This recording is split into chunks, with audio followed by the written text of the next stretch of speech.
throwback a long time ago, but the other day as I was doing dishes or something, I don't remember what I was doing, it was something in the kitchen, that's all I remember basically. And that song popped into my head and I started singing it and I thought, Lord, that's been a long time. I remember singing that as a kid in Baptist church growing up. But the message, I realized I had not really been leaning on the Lord as much as I should have been. A whole lot, not as much as I should have been. Just some things that had taken place during the week and stuff had really thrown me and stuff, and I realized I was looking at myself and how am I going to do this? How is this going to work out? And I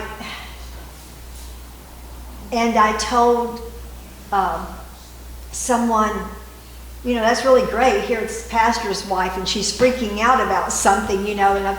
But a pastor's wife is just like any other person, you know. We're flesh and bones and, you know. But the thing about it is that I realized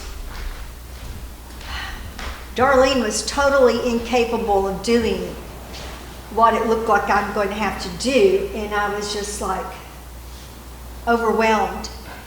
And that song popped in my brain and I was going like, yes, Lord. Yes, Lord. I've got to lean on you because I can't do it.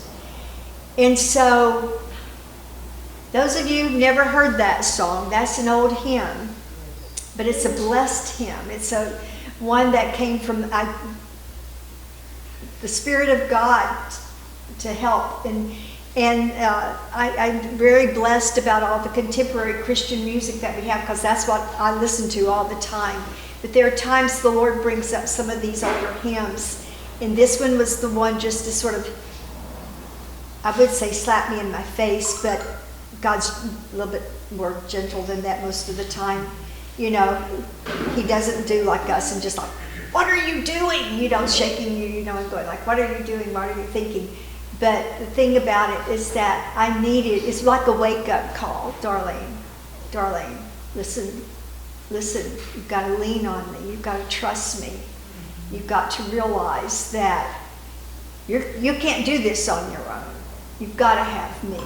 And so I just wanted to share that, and I thought, because I thought when I was listening to all these different songs, versions of this one song, Leaning on the Everlasting Arms last night, I was going like, no, that's not the way I remember it. And David was in there and we'd sort of look at one another and go like, no, that's not it. They're adding their own little things to it and stuff. And we came up with this one from Trial of Paris, which is not exactly the way we sang it in the Baptist church because we were a little East Texas Baptist church and we sort of leaning, you know, it was like, you know, you sort of drew it out a little bit, you know, but it was as close as we could get, and it did take us back as for quite a while in our past, you know. But the message is something I think that maybe today we all need to realize. We need to lean more on the Lord and not expect ourselves to do what only He can do.